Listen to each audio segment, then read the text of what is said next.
visitors, the members of parliament, the managing director of the factory here, all the scientists, the engineers of NEC and the chairperson of the board of NEC, and all the invited guests.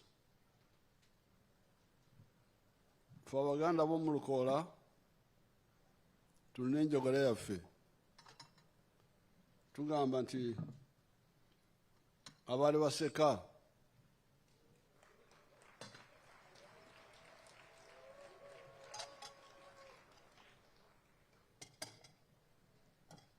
the big crisis in Africa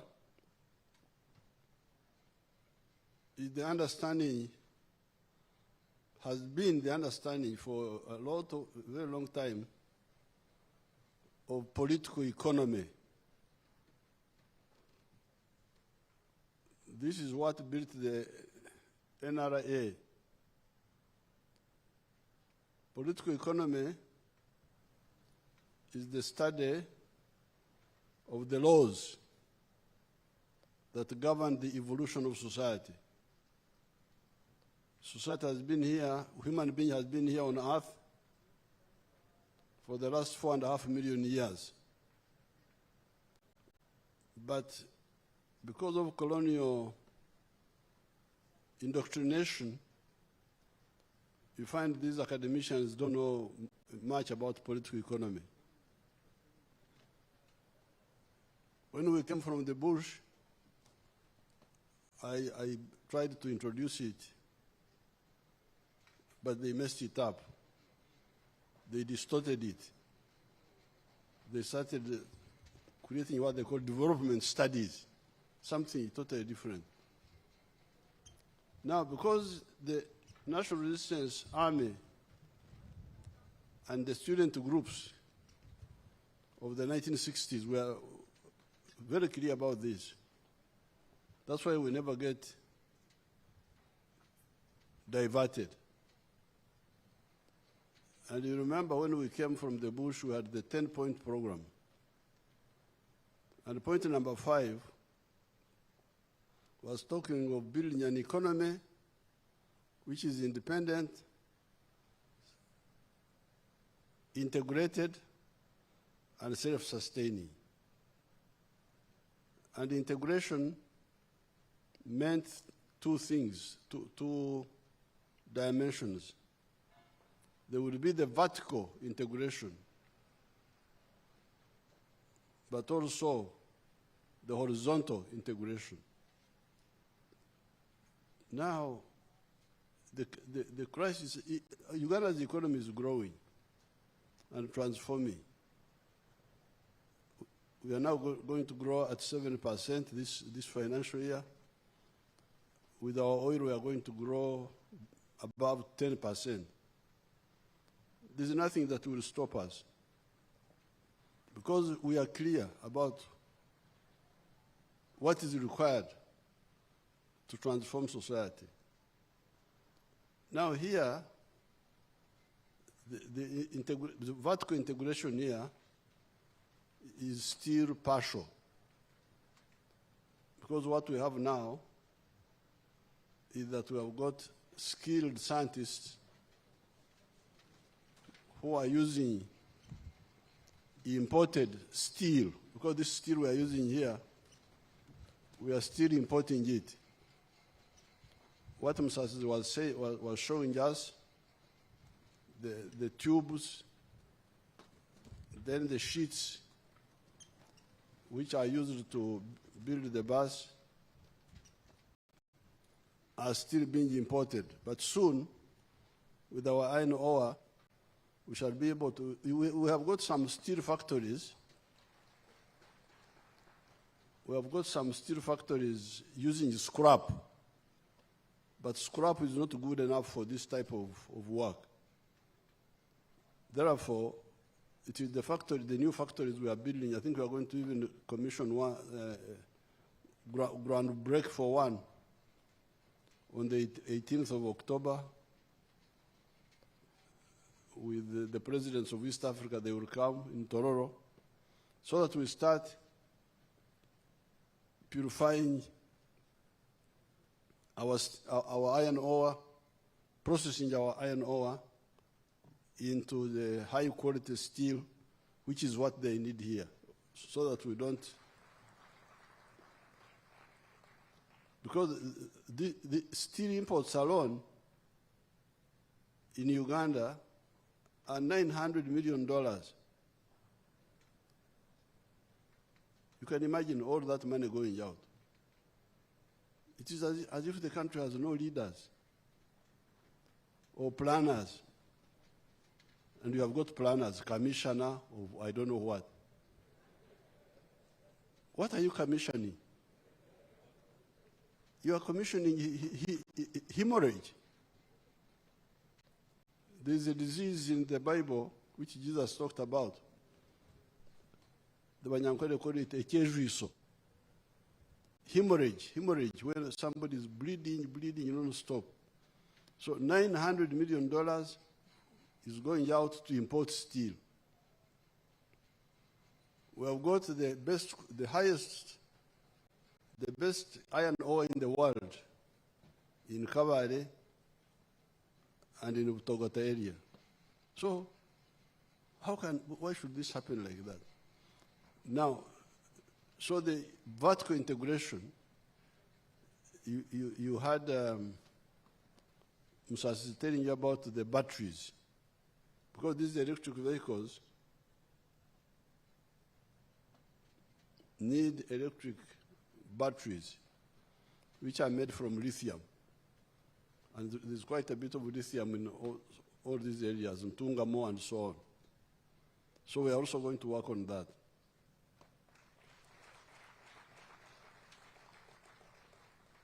So what has happened here is some partial vertical integration, where you have the imported steel using our skilled labor and our electricity to produce these vehicles. This is the beginning. But what is already taking place is the horizontal linkage. Because we have been having transport. Transport is a sector. Being transport for human beings, for cargo. It's a whole sector. Consuming a lot of money. But all of it not integrated with the economy of Uganda. Integrated with Japan, integrated with other people. So for the first time, the transport sector is beginning to be integrated with the industries of Uganda in the form of Kiira vehicle plant. Now, once and then it will go into other sectors, because transport is one sector.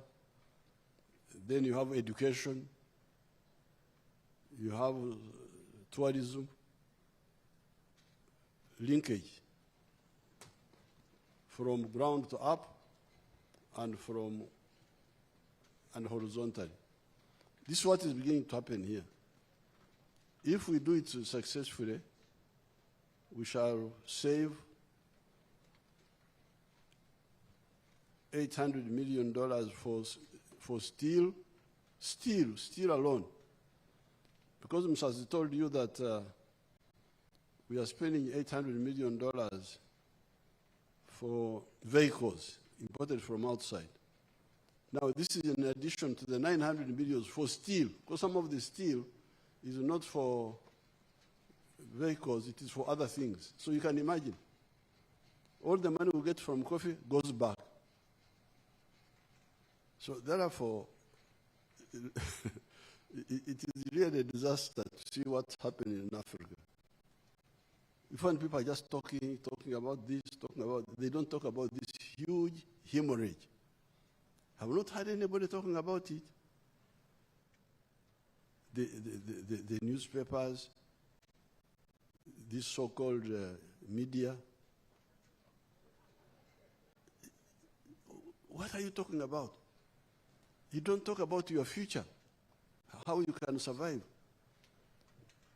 I have not heard anybody talking about the hemorrhage. Hemorrhage. This is the biggest problem of Africa. Now you can imagine the jobs you are talking about. Those young people whom I found there in the factory, those have jobs now. They are all engineers.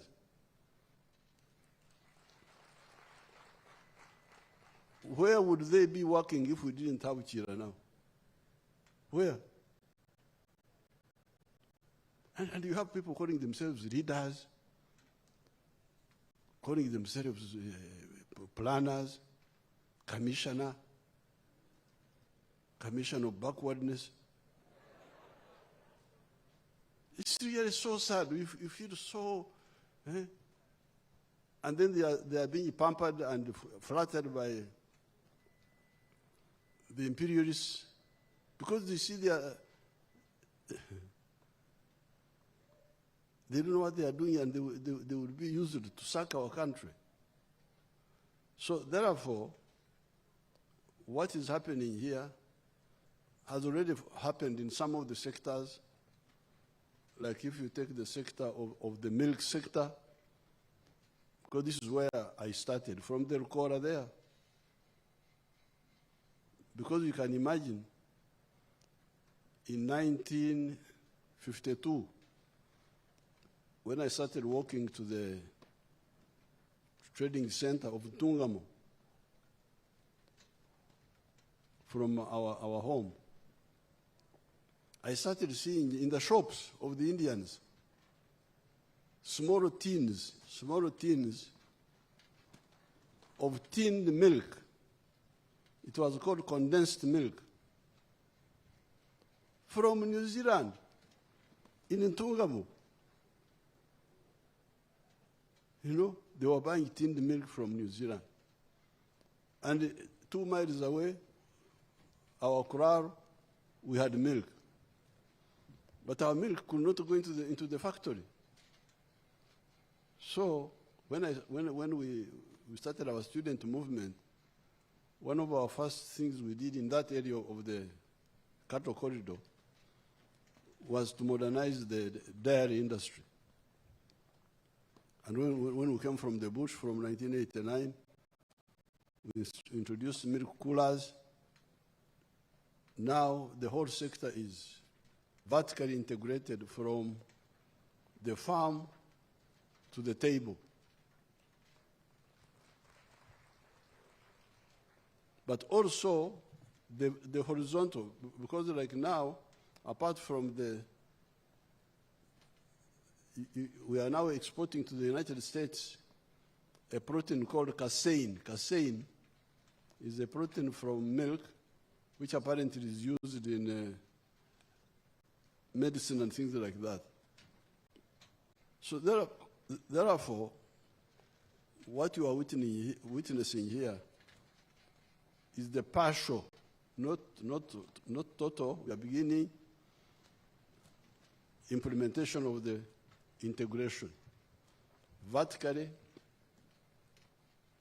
but also horizontally. Now, if you look at the milk industry, what milk are the people drinking in the hotels? It is the Ugandan milk, Ugandan butter. So which means the dairy industry is now linked with the tourism industry. What will be the point of bringing tourists? And when they arrive here, they are drinking milk from New Zealand. All the money the tourists have brought goes back. When we came from the bush, there was something called Uganda Dairy Corporation. That dairy corporation, they would get powdered milk from Denmark and put in water of Lake Victoria here and stamp it Uganda Dairy Corporation. This is really amazing. And they didn't see anything wrong with that. So when I told them, I said, no, these Banyankore, who have been keeping cattle for the last 7,000 years, they can produce milk for Uganda. Somebody said they can't manage. Those are producing milk for drinking in their kraals. They cannot produce milk for industry. I said they can. So this is the big battle we have been having. What Museveni is talking about, lack of confidence, which the Africans had developed. I can see some of our generals, like General Mugume there. When we were fighting, I went to Nairobi, I went to Europe, and some people came to see me. They said, you know, what we should do is to hire Israelis to kill Idi Amin. I said, but if you want to kill Idi Amin, why don't we kill him for you? that Israelis should be the ones to be hired. You can't believe it. These are educated people putting on ties. What? It's really like a sickness. So I told those people, I said, first of all, we don't believe in assassinations. We shall remove Idi Amin, lock, stock, and barrel, uproot him completely. That's what we are working for. Not kill Idi Amin, and then you get Maria Mungu coming up. But secondly, if we want to do anything, we shall do it ourselves. So therefore, I'm very glad that, because the people who I must congratulate Paul Museveni in particular.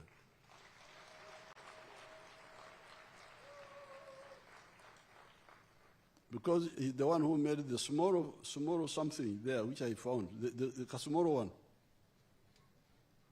looking like a teen. Karingaka Kevi. I found it there at Makerere. It is the one which, of course, I was already thinking about all that, but I was very happy to see that one of our young scientists had actually moved. And it is from there that we started funding them. That's where we are now here. Now, regarding the future, I don't see any problem. That $143 million, we shall get it for sure.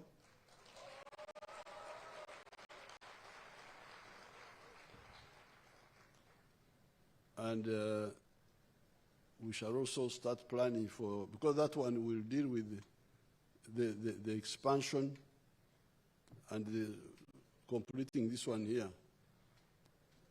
Museveni told me that will enable us to produce 10,000 vehicles a year, because what you have now will produce 2,500. So with the 143 million, we shall be able to produce 10,000. But we need to start on the lithium batteries, because Museveni has told me that lithium battery takes about 60% of the cost of the vehicle. So in order to get all our money here, we must resolve the issue of the lithium batteries made here. I'm talking with a number of investors. They are coming, actually. They are coming in big numbers. We may not even have to use government money only.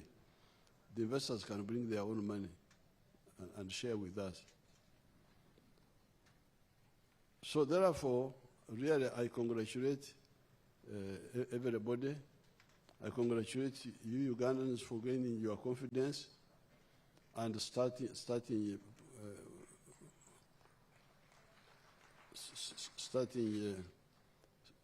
on your own. As you have seen, these few steps we have taken, our economy is very stable. The shilling is gaining always against the dollar. You can see it. The shilling is not losing value.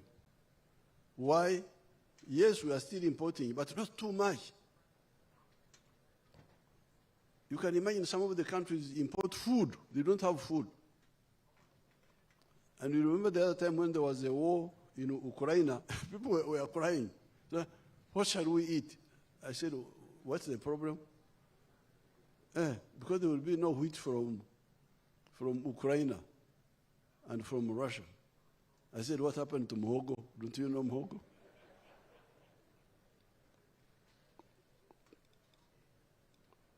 Why don't you eat muhogo? It's like a sickness. You have millet. Millet is much better than this wheat you're talking about. But they don't call it food. They think that wheat is the food. But what day? So that's why our currency is now stable, because we are still importing unnecessarily, but we are not as bad off as other countries. And Museveni is telling you about the drugs which our people have discovered from our traditions. They have actually found a cure for diabetes, complete cure. They found a cure for cancer.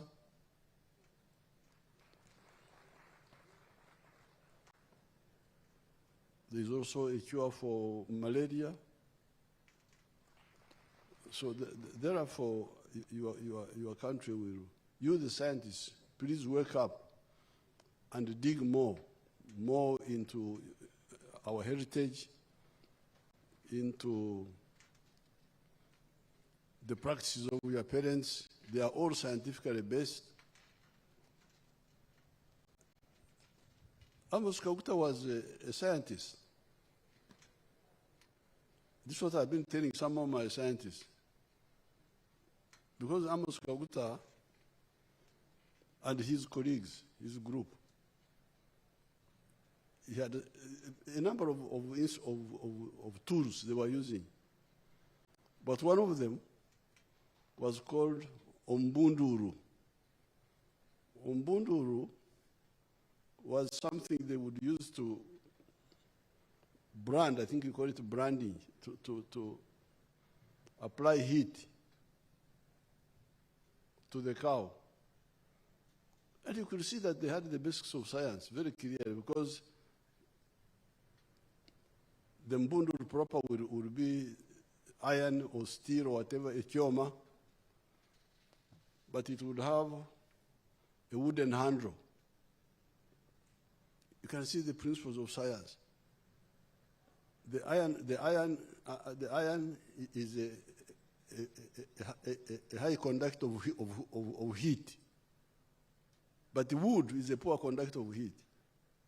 So Mr. Kaguta would put the mbundur in the fire to go red hot, but use the handle to hold the handle, to handle the red hot and apply it on the cow. Science, this is science. Material science.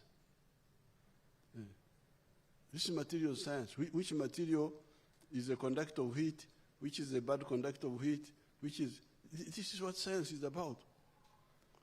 But part of the problem, part of the inferiority complex, is that many of the people don't even understand the basics of science.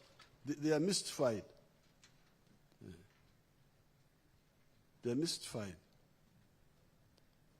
They are not able to tell material science and how it is affected by electronics, even the AI they are talking about. It is the same process.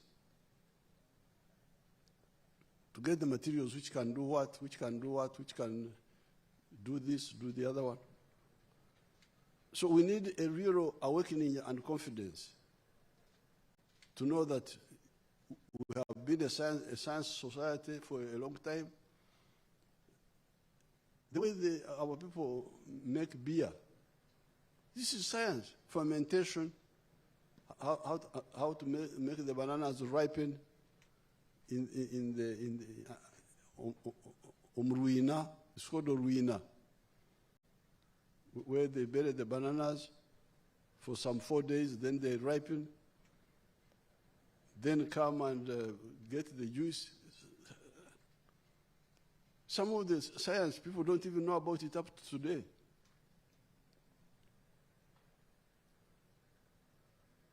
You hear these people, these ignorant foreigners, talking of tomato juice. I tell them, how can tomato have a juice? Tomato is a vegetable. So what they do, they okshuma. They don't even have words. I want to learn the Banyankore words. When you get tomatoes and you okshuma, you mash them, and then you put water and you call that juice. This is not juice. Juice is from bananas. I don't know whether the scientists there can tell us the biochemistry which happens when you...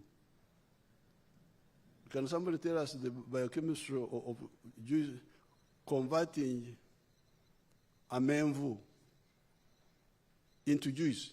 Does somebody know that biochemistry? Museveni's groups. We have not bothered to study it. Museveni herself wants to help us. You come and help us. Biochemistry, this is very... When I was in Dar es Salaam,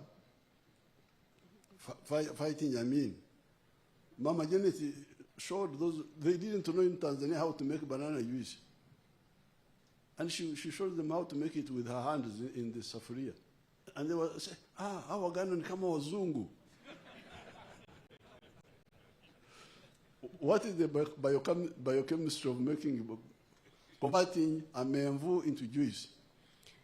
Your Excellency, the bananas have sugars, they have the carbohydrates.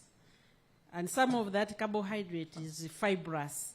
But they also have a lot of water, and they have, when they have ripened, some of the starch, the carbohydrates which are complex, they convert into sugar, and which is sweet.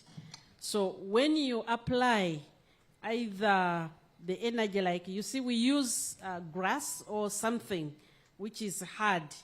It causes the separation of the sugars and the water from the fibrous material, and you are able to trap the other ones and separate the juice. In some cases, they use enzymes. In those modern facilities, they just apply enzymes which will digest and cause the sugars to go out.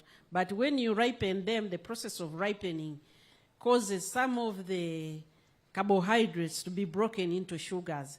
That's the difference between the sweet banana or the ripened banana, because it has a lot of sugar and less fiber. So when you apply that mechanical energy, the way we make it here, either the Basoga use their feet. In my place, we use the hands. I don't know whether the Banyankore use the hands, but you have to apply something. We're originally using feet. The Bagwere cut grass, spear grass, and then they trap the bananas and squeeze them. That causes the separation. Yes, they use omsojo. Omsojo, there's a particular grass which they use. Yes. Or they use obugara, the ones of the top of the papyrus. Yes. So when you do that, you could also boil, but that changes the taste because it affects the biochemistry of the sugars. If you boil the ripe bananas, they will separate, but the taste is not the same as when we do the ones which are just ripened. So this is really what we need to... You need that awakening to know that what is science, essentially the learning how to use the laws of nature to solve human problems. Much of the science is from natural laws, which if they are understood, they will be used. Gravity, pressure, light, these are all natural laws of nature. So I want to congratulate the Makerere University, because this is where Musasi and others started. Then I want to congratulate Kiira Motors, and I want to congratulate the Enterprise Corporation, National Enterprise Corporation, because you are all now showing that you can do it. This is the lack of confidence barrier which you are now breaking.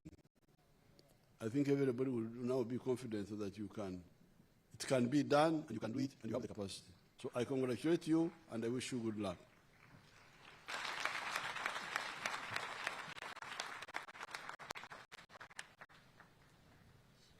Ladies and gentlemen, may we be upstanding as we appreciate His Excellency the President.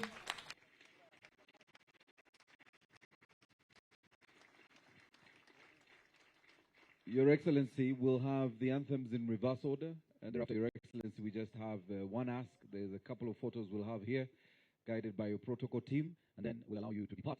May we have the anthems, please?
Ladies and gentlemen, please do take your seats. Your Excellency, as we invite the very first